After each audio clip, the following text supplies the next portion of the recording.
সুপ্রিয়ান আমার ইউটিউব চ্যানেলে তোমাদের সবাইকে স্বাগত জানাই। আশা করি তোমরা সবাই সুস্থ আছো, ভালো আছো। আজকে আমি তোমাদের সাথে তোমাদের ক্লাস 6 এর যে ফ্র্যাগনেন্সের ওয়ার্কবুকটা আছে, দেখো তার লেসন 10 এর যে 149 পেজ আছে সেটার এই যে এখানে লেটস লার্ন এখান থেকে আলোচনা করব। তো ভিডিওটাকে কেউ স্কিপ না করে দেখতে থাকো। দেখো এখানে কি লেখা আছে, in the following sentences some words are underline. বলছে নিম্নলিখিত যে বাক্যগুলো আছে সেখানে কতগুলো শব্দ আন্ডারলাইন করা আছে, যদিও এখানে আন্ডারলাইন করা নেই, শব্দগুলোকে বোল্ড করে দেওয়া আছে। This words connect the sentences to previous ones. তো কি বলছে, এই যে দিস ওয়ার্ডস মানে এই যে যেগুলো আন্ডারলাইন বলেছে এখানে, মানে যেগুলোকে বোল্ড করা আছে সেগুলো কি বলছে, একটা সেন্টেন্সের সাথে একটা সেন্টেন্সকে কানেক্ট করা আছে। পরে গিয়ে পড়বে দেখবে এগুলোকে আমরা লিঙ্কার্স বলি। এটা এক্সাম্পলগুলোকে আগে বলে দিই, মানে দেখতেই পাবে যে যেগুলো যে বাক্যগুলো একটার সাথে একটা কানেক্টেড করছে তো সেইগুলোকে আমরা লিঙ্কার্স বলি। এইগুলো কিন্তু প্রত্যেকটা লিঙ্কার্স, ঠিক আছে। দেখো এই সেন্টেন্সের সাথে এই সেন্টেন্সটাকে কানেক্টেড করে রেখেছে। তো এক্সাম্পলগুলো আমি একটু আলোচনা করে দিই, তাহলে ব্যাপারটা ক্লিয়ার হয়ে যাবে। এরপরে কিন্তু আমাদের এই অ্যাক্টিভিটিটাই সলভ করতে হবে। Number 1, he picked it up and placed it under a tree. Full stop. তারপরে দেখো, thereafter an artist came to paint a picture under that tree. তো কি বলছে, সে এটা তুলে একটা গাছের নিচে রেখেছিল। এরপরে দেখো thereafter, এরপরে বা তারপরে একজন শিল্পী সেই গাছের নিচে একটা ছবি আঁকতে এসেছিলেন। Number 2, so the tree picked up the stone and flung it far away. সুতরাং বা সেই জন্য গাছটি পাথরটি তুলে এটাকে অনেক দূরে কি করেছিল, ফেলে দিয়েছিল। নেক্সট, এরপরে when the people came to offer prayers they found the stone missing. তো এরপরে যখন লোকেরা প্রেয়ার করতে এসেছিল তখন তারা কি দেখেছিল, ওই পাথরটা কিন্তু মিসিং ছিল, পাথরটাকে তারা খুঁজে পায়নি। তারপরে দেখো number 3, so they cut down the tree. তো সেই জন্য তারা কি করেছিল, গাছটাকে কেটে ফেলেছিল। ফাইনালি মানে অবশেষে, while dying the tree thought now I am getting punished for being jealous.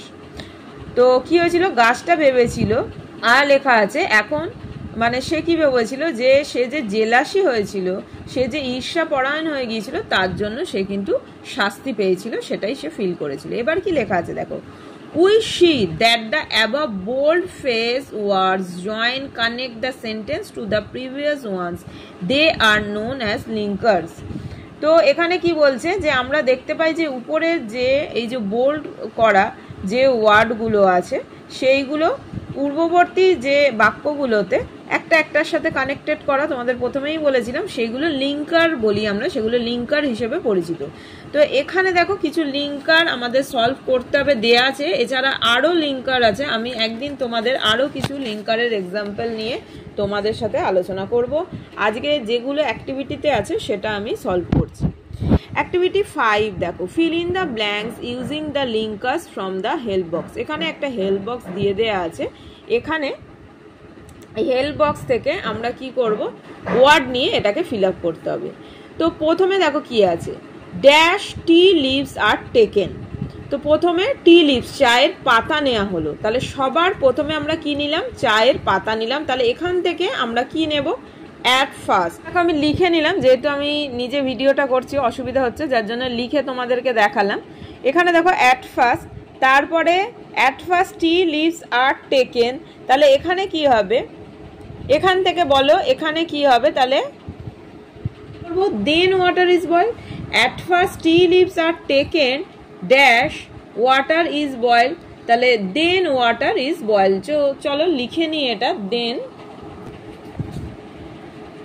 তো দেখো এখানে দেন লিখে নিয়েছি। এবার দেখো dash the leaves are put in the boiled water, the leaves are put in the boiled water, boiled water. তো এবার এখানে কি হবে বলো, এখানে আমরা লিখব নেক্সট। তো দেখো এখানে নেক্সট লিখেছি, next the leaves are put in the boiled water. তারপরে দেখো sugar and milk are added dash the tea is strained in cups and ready to drink. তাহলে সুগার চিনি অ্যান্ড মিল্ক দুধ কি করব আমরা অ্যাড করছি, তখন কি হবে যখন হয়ে যাবে তখন ফাইনালি মানে অবশেষে সবশেষে কি হবে, তাহলে চাটা আমাদের রেডি হয়ে গেল কাপে ঢালার জন্য, আর রেডি টু ড্রিঙ্ক আমাদের পান করার জন্য চাটা পুরো রেডি হয়ে গেল। তাহলে এখানে আমরা কি করব ফাইনালি। তাহলে এই অ্যাক্টিভিটি আমাদের সলভ হয়ে গেল। এবার অ্যাক্টিভিটি 6 এ দেখো কি আছে, in each of the following sentences supply a verb in agreement with subject. তো এখানে দেখো যে সেন্টেন্সগুলো আছে সেটা আমাদের যেগুলো হবে ভার্বের যেগুলো বসবে সেগুলো দিয়ে এগুলো আমরা ফিল আপ করবো। তো এখানে দেখো the teacher along with her students decorating the school. তো এখানে খেয়াল করো ভালো করে দেখো, এখানে অ্যালং উইথ আছে, অ্যালং উইথ থাকলে আমরা কিন্তু সব সময় এটাকে সিঙ্গুলার ধরবো, এখানে আমাদের কিন্তু ইজ বসবে। নেক্সট নাম্বার 2 দেখো, Shashi and Suman dash great friends. তো এখানে কজন পার্সন বোঝাচ্ছে দেখো, শশী অ্যান্ড সুমন। তো এরা খুব ভালো বন্ধু। তো এরা যখন দুজন বোঝাচ্ছে তখন আমরা বুঝতেই পারছি যে এখানে প্লুরাল হচ্ছে, সিঙ্গুলার না। একটা নাম থাকলে এখানে ইজ হতো, যেহেতু দুটো নাম আছে সেই জন্য এখানে আর হবে। তারপরে দেখো, neither my friend nor I dash invited to the party. Neither nor যখনই থাকবে তখন আমরা সিঙ্গুলার ধরবো, এখানে তখন হয়ে যাবে ইজ। তো দেখো এখানে কি করলাম, তাহলে neither my friend nor I is invited to the party. Number 4, 1/4 of the homework dash been completed. 1/4 of the homework, এখানেও আমরা বুঝতে পারছি এইখানে আমরা কি করব, তাহলে হ্যাজ আর হ্যাভের মধ্যে কোনটা হবে এখানে বলো, তাহলে হ্যাজ হবে। 1/4 of the homework has been completed.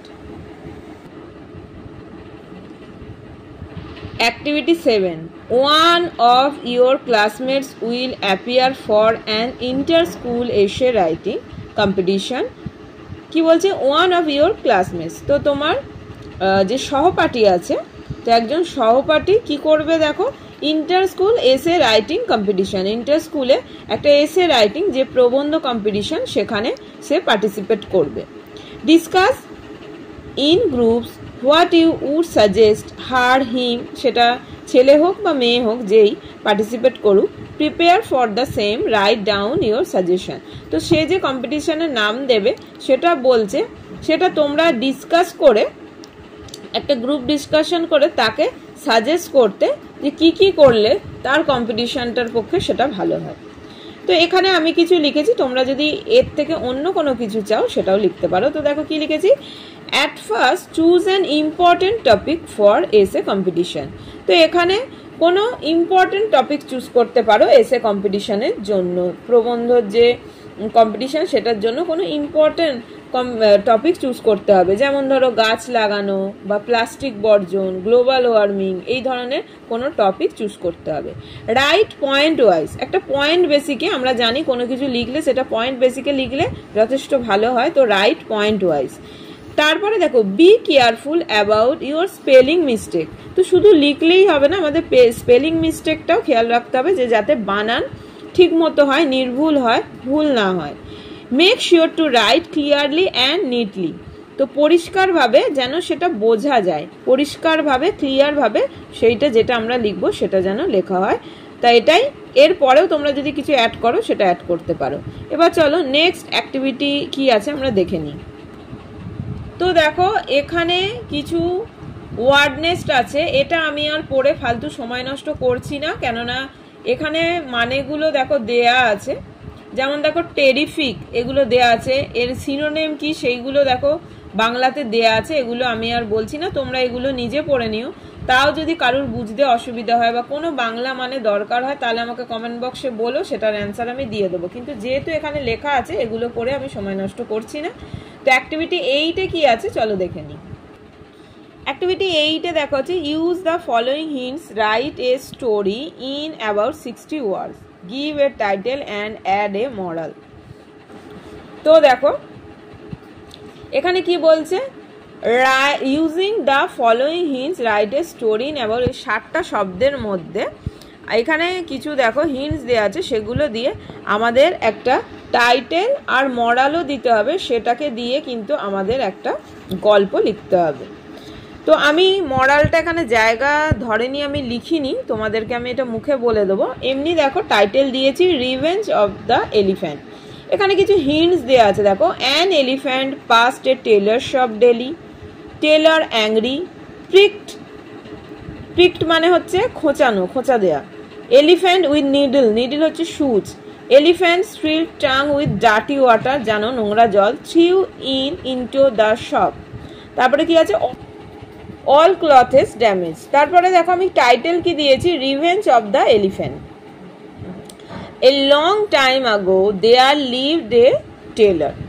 তো অনেক দিন আগে সেখানে একটা টেলার বাস করতো, কোথায়, ইন এ স্মল ভিলেজ, একটা ছোট্ট গ্রামে অনেক দিন আগে একটা টেলার সেখানে বাস করতো। He had a tailoring shop, তার ছিল একটা টেলারিং এর দোকান। An elephant lived in the forest, তো একটা হাতি সেই ফরেস্টের মধ্যে একটা হাতি বাস করত।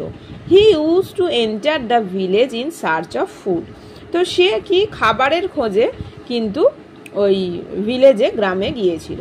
হি pass the tailors of daily, তো সে কি করত, সে যে টেলারের যে দোকানটা ছিল সেখান দিয়ে রোজ ওখান দিয়ে প্রতিদিন কিন্তু যেত। তোমরা এখানে ডেলির জায়গায় এভরিডেও লিখতে পারো। One day the tailor got angry and pricked the elephant with a needle, তো একদিন কি করলো, টেলারটা রেগে গিয়ে তাকে সুচ ফুটিয়ে দিল। The next day the elephant returned, তো পরের দিন কি করলো, ওই এলিফ্যান্টটা রিটার্ন এলো। Filled its trunk with dirty water, সে তার যে ট্রাঙ্ক সুর তার মধ্যে ডার্টি ওয়াটার ভর্তি করে নিয়ে কি করলো, threw it into the shop, সে কি করলো, সে দোকানের মধ্যে ওই যে নোংরা জল নিক্ষেপ করলো। অল দ্য ক্লথেস ওয়ার ড্যামেজ, তো কি হলো, সমস্ত যে জামা কাপড় ছিল সেগুলো ড্যামেজ হয়ে গেল। তো এখানে দেখো, এখানে ধরেনি বলে আমি মরালটা লিখিনি, এখানে আমি মরালটা তোমাদেরকে বলে দিচ্ছি। তো দেখো মরালটা তোমরা এরকম দিতে পারো, as you sow so shall you reap, মানে যেমন কর্ম সেরকম ফল। তো আজকে আমি অ্যাক্টিভিটি 8 অবধি তোমাদের সাথে সলভ করলাম, নেক্সট ভিডিওতে বাকিগুলো আমি সলভ করব। তো থ্যাঙ্কস ফর ওয়াচিং, সবাই খুব ভালো থেকো, সুস্থ থেকো, টাটা।